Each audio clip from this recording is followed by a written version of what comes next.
all across America and around the world. This is Veterans Radio. This is Veterans Radio. Good day. I'm Jim Fausone. I'm the officer of the deck today here on Veterans Radio, and thanks for joining us. We've got some interesting stories for you. We always want to remind you you can find more about Veterans Radio at its Facebook site or at the web, veteransradio.org, where we're on the web 24/7. You can find a lot of our podcasts there as well. We post new ones every Tuesday, so you can get a new story, a new interview, something you didn't know before by going to veteransradio.org. And before we get started, we want to thank our sponsors. First up, we want to thank National Veteran Business Development Council, nvbdc.org. It was established to certify both service-disabled and veteran-owned businesses. You'll find out how they can help your business by going to nvbdc.org. We want to thank Legal Help for Veterans. Legal Help for Veterans fights for veterans' disability rights all across the nation. You can reach them at 800-693-4800 or on the web at legalhelpforveterans.com. Dale at veteransradio.org or Jim at veteransradio.org to get more information, but we'd love to have you come out, and we'd certainly love to have you sponsor. We just want to remind you that Veterans Radio podcasts are available on all your favorite streaming platforms, including RSS.com, Apple Podcasts, Spotify, YouTube Podcasts, iHeartRadio, and Rees Across America Radio.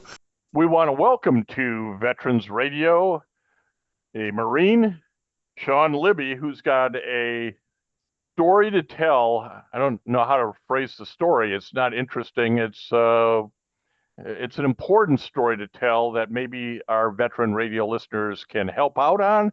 And if not his particular situation, maybe the larger issue of organ transplants.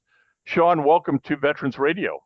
Thank you. I really appreciate being here. And I really appreciate you reaching out and scheduling this for me to talk about this. Well, you know, your story is somewhat typical, right? Get out of high school, go into the Marines, end up in Afghanistan. You were a mechanic, diesel mechanic. You did all the stuff that you have to do to support the forward warfighters. And everybody who's been in Afghanistan knows, and certainly I hope most of the veteran radio listeners know about burn pits, which were very common over there. You know, there was everywhere. These were huge bases without any sort of landfill disposal, and you just burned stuff. Right. Yeah. There's no waste management in Afghanistan, so you just burn everything. And you burn it and that's plastics, cardboard, wood, computers with metals in them, biologicals. Yep. Everything. We won't get too graphic, but again, anybody who's been there or anybody who's read anything recently, kind of understands what went on during those 20 years. And even the stuff that you'd use to start the fires wasn't necessarily good for you, right? You'd pour gasoline on, you'd pour kerosene on. Yeah, JP8 for it. Yeah, just to burn it all. Yeah. The ultimate barbecue fire pit starter. Absolutely. Yeah, no, it was something we didn't know about. And what was crazy is that so I got out I got back from Afghanistan mid 2012, and then I had 6 to 8 months left. And so when I got out, they noted I had toxic exposure when I got out. I didn't know it until I filed a claim May 2024, and it got immediately denied. But one of the things that said certain things in your favor was that we conceded you had toxic exposure. That was the first time I ever knew about it. It was 2023. And that word toxic, you went, whoa, what are they talking about here? And you had noticed when did you get out of service? It was February 2013.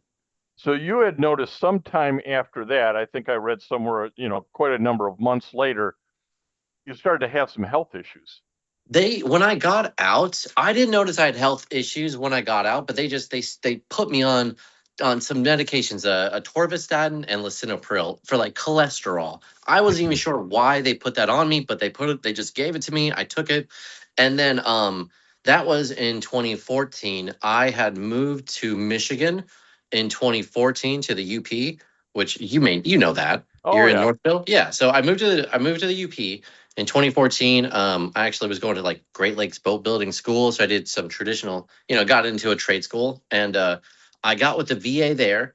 They gave me those 2 medications I mentioned. And then there's like, they just would be like, watch your fluids, your potassium, your sodium, you're fine, you're good.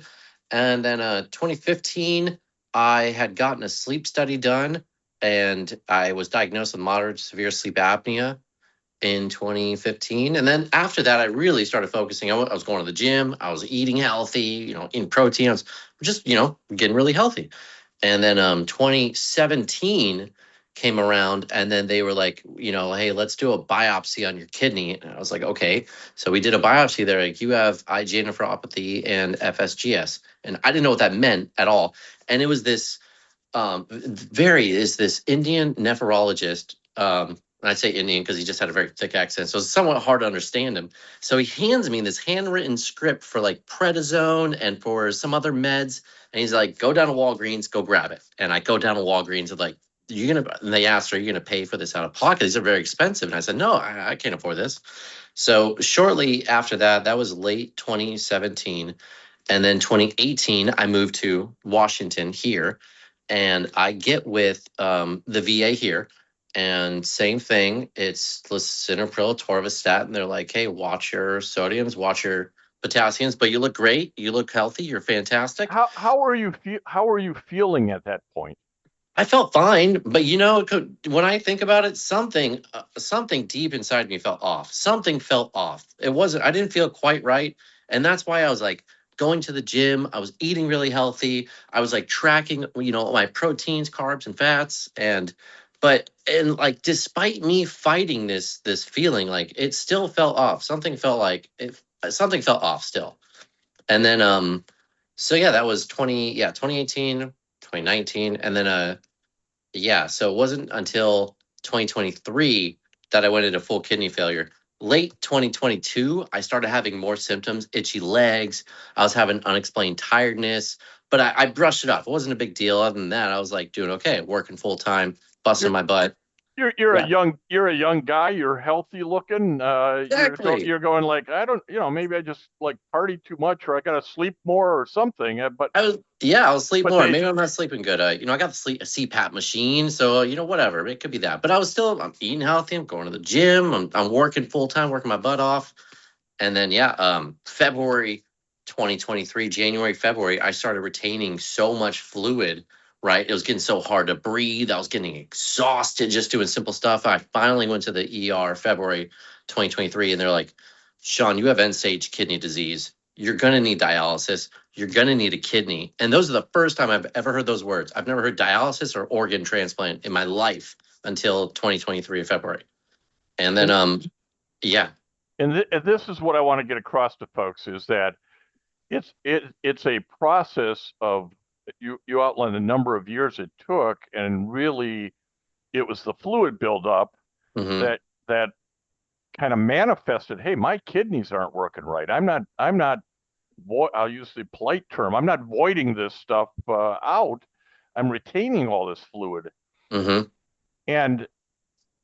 prior to that, nobody at the VA said, hey, you might be starting some kidney problems. Nothing. Even when I got that biopsy done, and this nephrologist that said you have IgA nephropathy and FSGS, nobody had ever mentioned dialysis or organ failure. No, those two words. Or where that condition could lead to. Absolutely. Nobody mentioned this. Nothing. Not a single. And that's how it's always been with the VA. It's like that last 10% of where it's like that last 10% of care just is not there. And that's where I've had the hardest time.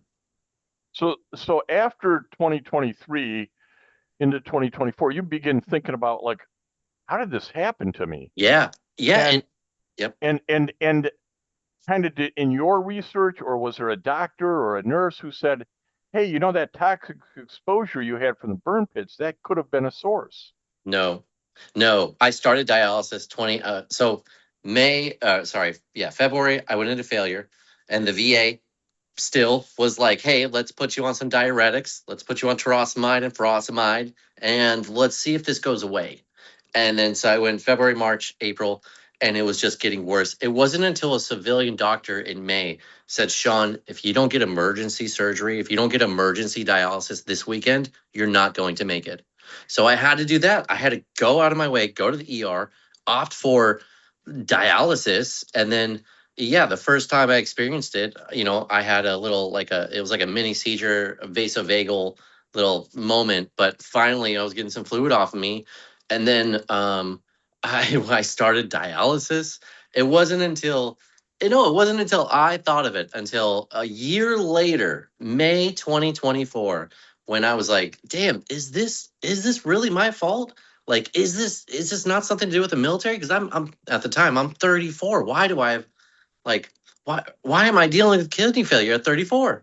And then there was luckily sweetheart, the local VSO, the veteran service officer.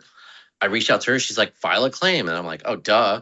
I never I got 30% when I got out, and then I got 60% through the sleep study, and then that was it. I didn't even know that people are filing all the time, for everything, flat foot or whatever. So I was, whatever they gave me, anything, I was happy for it. I wasn't trying to. But yeah, so a year later, May 2024, I filed my first claim for chronic kidney disease. And then that's when I get denied. And that's when I find out I had toxic exposure. Nobody told me this. Not for the first full year I was on dialysis. And the first year was a whole thing too. I went through I started dialysis, the hemo dialysis in center. And then within a month, they were like, Sean, let's get you at the in-home peritoneal dialysis. So I go under the knife for that surgery. And then I learn about a new process for dialysis. I learn how to use the equipment at home. They throw about 60 boxes in your house, and then your home turns into a medical facility. And I'm just now learning this whole dialysis and this life. And then I learn a new process, and that I started having problems. It moved like within 4 weeks. It moved, so I had to get a revisional surgery again, and then it was still problematic. So let me back you up. Yeah. Is VA providing medical care on the kidney failure? No, I do an in-center it's like not through the VA. There's a local one next to me. But it's not community care. They're not paying for it. They are paying for it. They must be paying. Yes.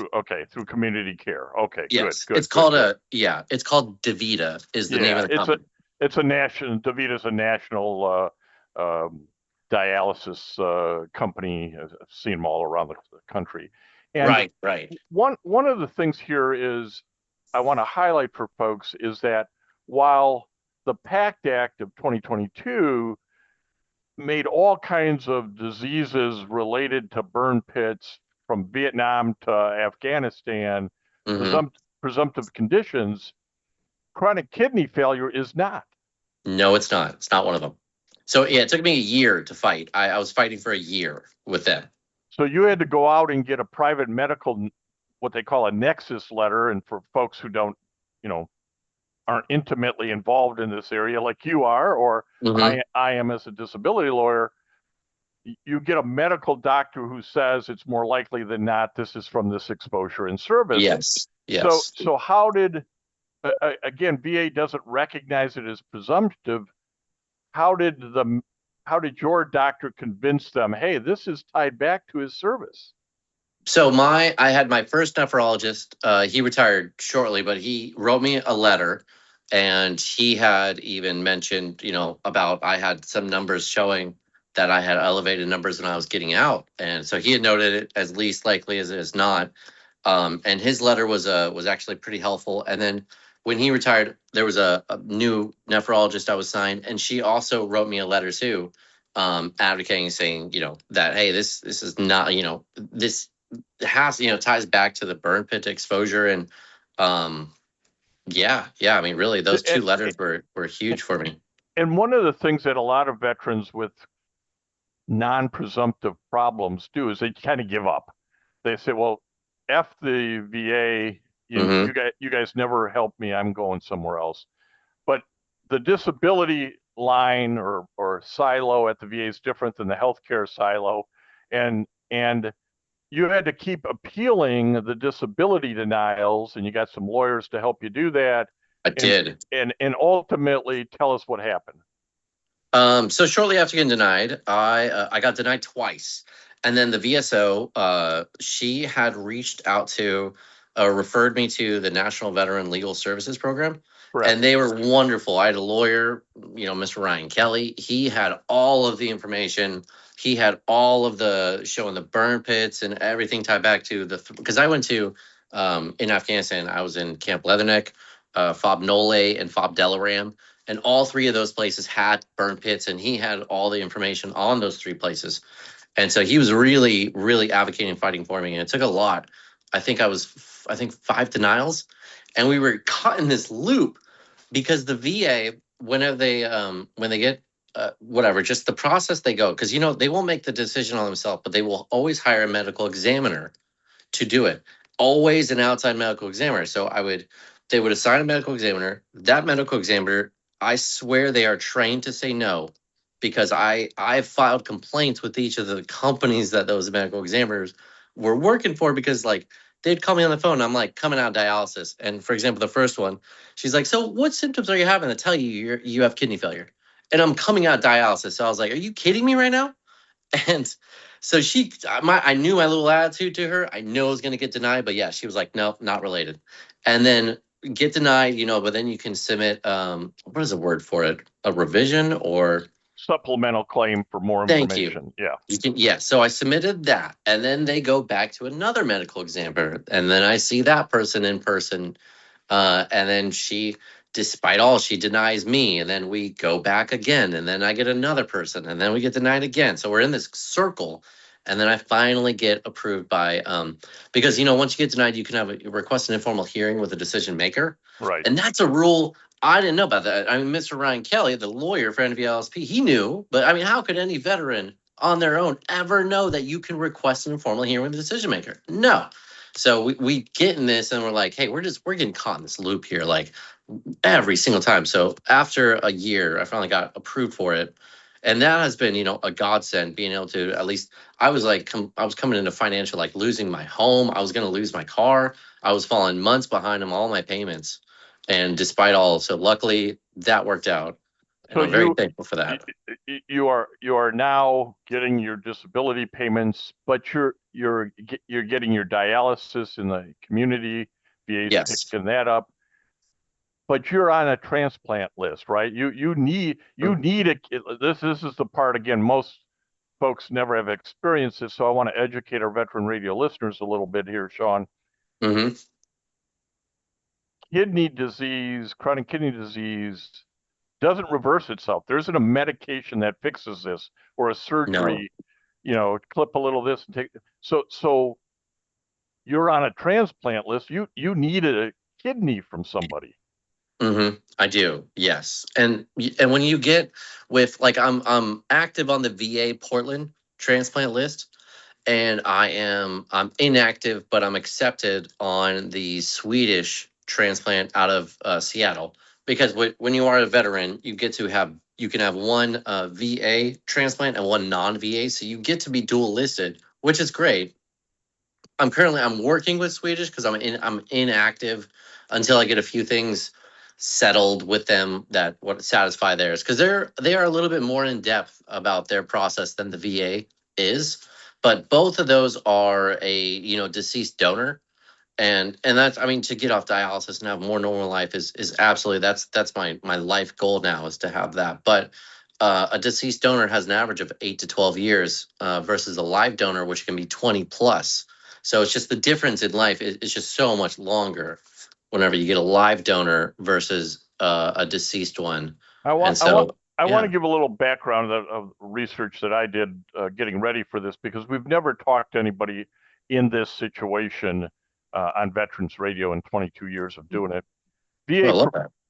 VA performs over 150 kidney transplants annually at its VA transplant centers. I didn't even know they had VA transplant centers. They have a number of them. I guess 5 of them or something. Mm-hmm.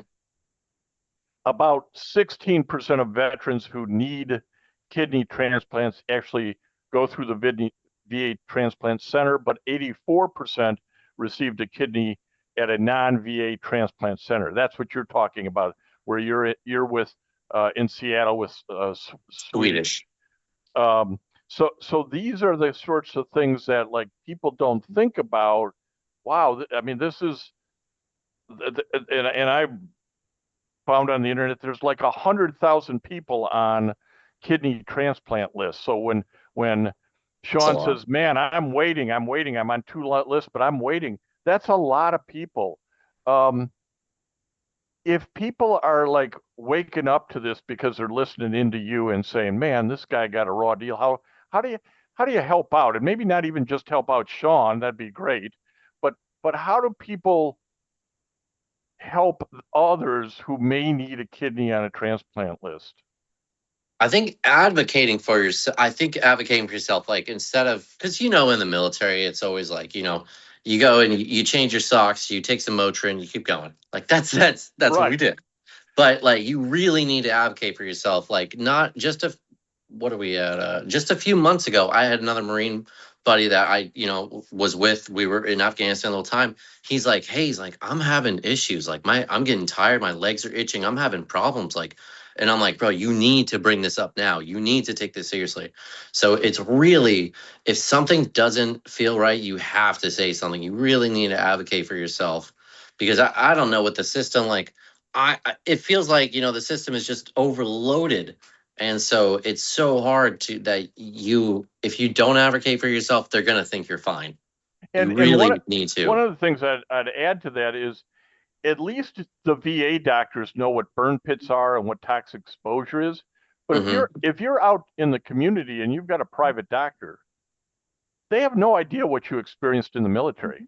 They don't know what a burn pit is. They don't know the toxic exposure issues. So you're right. You have to advocate for yourself if something I think you said at the outset, something just didn't feel right in the core. Something it did, something didn't feel right. That's why I was always striving to be healthy and eat right, because like something didn't feel right inside me. And it's like even if, I mean, again, at least if they had just been transparent and be like, Sean, just so you know, like, we don't really even, if they had even been like, we don't even care, just so you know, you had toxic exposure and it could lead to this, like, even if they had said something, and even if it ended up with me on dialysis, I at least could have maybe helped myself out, by 5 or 10 years or something, because I could have been less on protein or less on fluids, a little bit more strict than I was. But I didn't know anything was really wrong. Like, sort of like when I got out, there was like a floodgate that was starting to just slowly open up and led me to here now.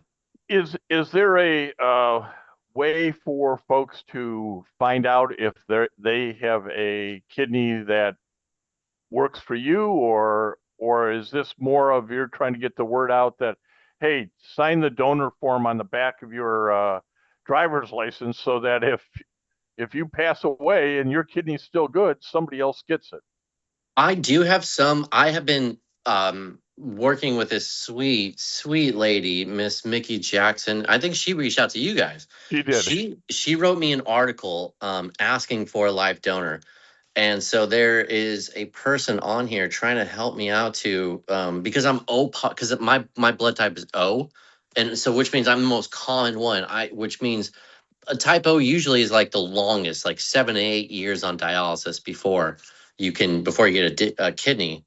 And so it's harder as a type O because everybody can receive one, but only O can receive O. So, I mean, there's a person that she had wrote with a phone number on here. She's a dialysis social worker local to here. I can give you her name and number if anybody wants to reach out and see if they are ever. I think that's a good thing. Let's do that. It's Angie, okay. Right? Yes, Angie. That's it. So Angie is the dialysis social worker. Her number in Seattle is 360 734-4243. Yes, sir. I don't have a email for her, but again, I think you can probably check that out, people, if you're like, hey man, this motivates me. I want to make sure that I got good organs and they don't go to waste. Absolutely. That would be, I mean, yeah, it's, I mean, through my faith in God, I believe that I'm here I'm fighting for a purpose and a reason, and I've been fighting my whole life, through just my adverse, just problems, overcoming obstacles. And so, yeah, if anybody can, that'd be the most amazing thing possible. And I would definitely be grateful every day of my life for something like that. Well, it's hard to transition out of the military. I'm sure you had the same experiences everybody else does when you transition out, and you were in the process of learning a new trade, something to get, motivated on and have a passion on, which is what you have to have when you get out of the military. You got to find a new passion. Absolutely. And then to have this huge roadblock is really challenging, to say the least. So let me give Angie's phone number again. She's a dialysis social worker, 360-734-4243, and tell her, hey, I listened to Sean, and man, Sean Libby made me call you, and I want to figure out how I can help. Absolutely, that'd be wonderful. Sean, as we come to the close of this segment, what do you want to say to your other veterans, and what do you want to say to the public in general? I think just really advocating for yourself. Like, it's hard because of it's not the people that work in the VA, but the system itself is just, everybody's stretched so thin. It can be hard, and just advocating for yourself. And if there's something that you think is wrong, like, bring it up. Do not hold it in. And that was the thing I always did. I put my work in front of my health for those last few years that really could have helped me a little bit more. I put it all into work, and I put all of my health problems, all of my concerns to the side. And it's hard because I'm a single guy. Like, I don't have children, but I just, I have full-time job, whatever, commodities, but I don't have, a wife and kids. And if I did, it'd be even harder to step aside from work and go to your appointments and go do the blood work. But that's the biggest thing. Advocating for yourself is the biggest thing I can say. Well, we appreciate you coming on Veterans Radio to talk about your situation and give some advice to your fellow veterans. And hopefully somebody out there gets motivated and reaches out either locally in their own area, or reach out to Angie, see where that might lead. God may lead it in a direction that neither of us can imagine at the moment. But stay strong, and we really appreciate you coming on Veterans Radio. Thank you, Jim. I really appreciate it for what you do too. I really, really couldn't be, I appreciate everything that you're doing and how you're advocating for us veterans out here. And you've been doing it for, how long have you been doing this? 22 years. 22 years. That is a lifetime, that's a lifetime. So thank you. I can't imagine how many thousands or tens or hundreds of thousands of veterans have heard you and have, benefited from you. So thank you. And I want to thank everybody for listening to Veterans Radio today. I am Jim Fausone. It's been a pleasure to be your host. I'm a veterans disability lawyer at Legal Help for Veterans, and you can reach us at 800-693-4800 or legalhelpforveterans.com on the web. You can follow Veterans Radio on Facebook and listen to its podcasts and internet radio shows by visiting us at veteransradio.org. That's veteransradio.org.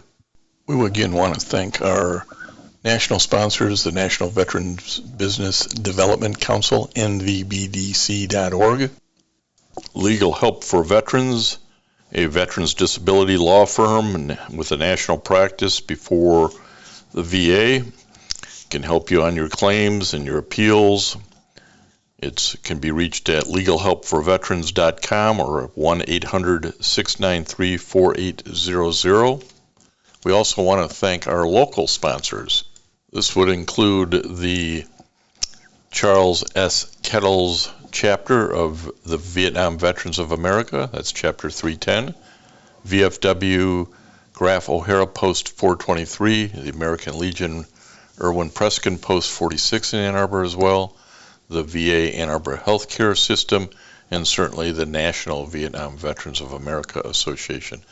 You can be a sponsor by going to veteransradio.org, clicking on the About Us and our sponsors, and help us out. Keep this program alive for the 21 and 22 years. Keep us going for another 20. Thank you.